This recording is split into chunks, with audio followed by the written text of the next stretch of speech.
नमस्कार दोस्तों, स्वागत है आप सभी का लेगेसी लिटरेचर्स पर। आज हम पढ़ने वाले हैं क्लास 12 हिंदी का एक बहुत ही संवेदनशील और हृदय को छू लेने वाला चैप्टर, सिपाही की माँ। इस कहानी के लेखक हैं मोहन राकेश, जो इस रचना के माध्यम से एक माँ की ममता, त्याग और मानसिक संघर्ष को बहुत गहरे तरीके से दिखाते हैं। सिपाही की माँ सिर्फ देशभक्ति की कहानी नहीं, बल्कि ये उस माँ के मन का दर्द है जो अपने बेटे को कर्तव्य के लिए भेजती है और खुद चुपचाप सब कुछ सह जाती है। इस वन शॉट वीडियो में आपको मिलेगा सिंपल भाषा में पूरा एक्सप्लेनेशन, कहानी का मूल संदेश और बिहार बोर्ड एग्जाम के लिए इंपॉर्टेंट पॉइंट्स जो आपके आंसर्स को स्ट्रॉन्ग बनाएंगे। तो वीडियो को अंत तक देखिए और चलिए शुरू करते हैं सिपाही की माँ। तो चलिए आज बात करते हैं मोहन राकेश के लिखे एक बहुत ही पावरफुल नाटक सिपाही की माँ के बारे में। देखिए, ये कहानी सिर्फ एक माँ की नहीं है, ये कहानी है उस इंतज़ार की, उस उम्मीद की और उस जंग की जो सरहदों के साथ साथ घरों में भी लड़ी जाती है। कहानी की शुरुआत होती है इस एक लाइन से। ये शब्द हैं बिस्नी के, इस कहानी की नायिका। और सच कहूँ तो ये एक लाइन ही उस माँ के दिल का सारा डर, सारी बेचैनी बयां कर देती है। एक माँ जो बस अपने बेटे की एक चिट्ठी का इंतज़ार कर रही है। तो जैसा कि मैंने कहा, इस पूरी कहानी का जो सेंट्रल पॉइंट है वो है ये इंतज़ार। एक ऐसे परिवार का इंतज़ार जिसका हर दिन, हर एक पल बस एक ही उम्मीद पर टिक कर गुजरता है कि शायद शायद आज वो खत आ ही जाएगा। तो चलिए मिलते हैं इस परिवार से। सबसे पहले बिस्नी, वो माँ जिसकी आंखें दरवाजे से हटती ही नहीं हैं। फिर है मुन्नी, उसकी 14 साल की बेटी जो हर रोज़ अपनी माँ को दिलासा देती है कि भैया की चिट्ठी ज़रूर आएगी। और आखिर में मानक, वो बेटा और भाई जो घर की गरीबी दूर करने के लिए बर्मा के फ्रंट पर जंग लड़ रहा है। पर इन दोनों की ज़िंदगी बस मानक की एक खबर के आसरे पर ही टिकी हुई है। अच्छा, इस दिल को छू लेने वाली कहानी की गहराई को ठीक से समझने के लिए ये बहुत ज़रूरी है कि हम पहले उस शख्स को जानें जिनकी कलम ने इन किरदारों को ज़िंदा किया है। The legend Mohan Rakesh. मोहन राकेश, जिनका जन्म 1925 में अमृतसर में हुआ, वो हिंदी साहित्य के एक बहुत बड़े उस्ताद थे। सारिका जैसी मैगज़ीन को एडिट करने से लेकर आषाढ़ का एक दिन जैसे क्लासिक नाटक लिखने तक उनका जो कंट्रीब्यूशन रहा है वो कमाल का है। उनकी कलम से अंधेरे बंद कमरे जैसे नॉवेल्स निकले और सिपाही की माँ उनके सबसे पावरफुल वन एक्ट प्लेज में से एक है, जो उनके कलेक्शन अंडे के छिलके तथा अन्य एकांकी से लिया गया है। तो चलिए अब वापस चलते हैं बिस्नी और मुन्नी की उस इंतज़ार भरी दुनिया में। अब कहानी में असली टेंशन तब बढ़ना शुरू होती है जब जंग की खबरें हवा की तरह उड़कर उस शान से गांव तक पहुंच जाती हैं जहां बिस्नी और मुन्नी अपने मानक का इंतज़ार कर रही हैं। सीन में एंट्री होती है बर्मा से भागकर आई दो लड़कियों की। वो भूखी हैं, प्यासी हैं और गांव में भीख मांग रही हैं।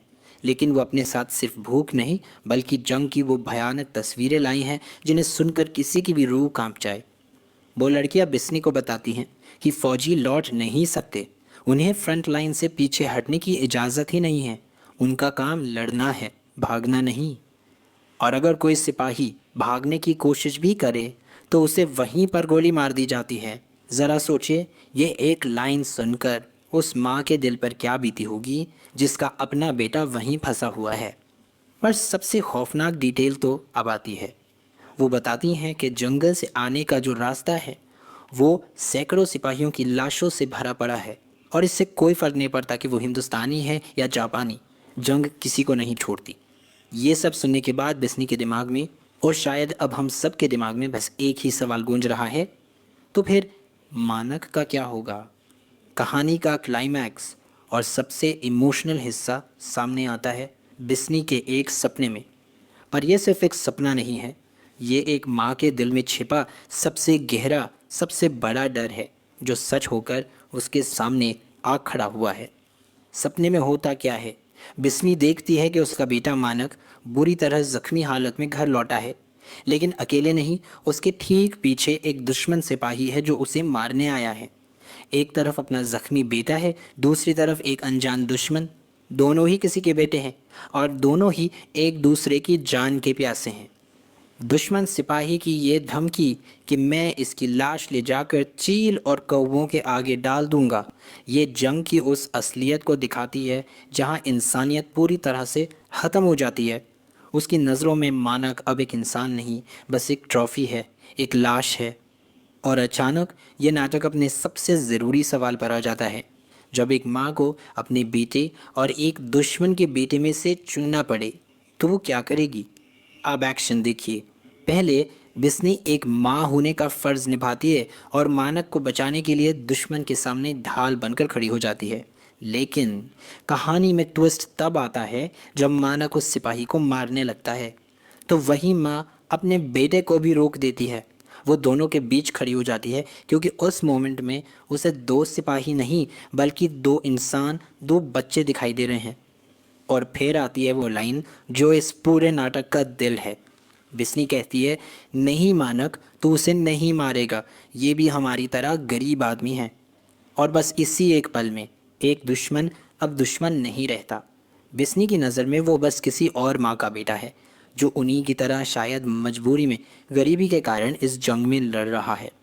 बिस्नी के इसी एक फैसले से इस नाटक का टाइटल, इसका पूरा मतलब एकदम साफ हो जाता है।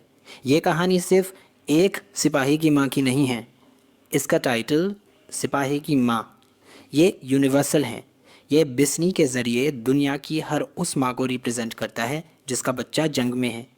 एक माँ के दिल में कोई बॉर्डर नहीं होता, कोई दुश्मन नहीं होता, उसके लिए सिर्फ बच्चे होते हैं, चाहे वो किसी भी देश की यूनिफॉर्म पहने हों। तो सबसे बड़ा टेक अवे बहुत सिंपल है।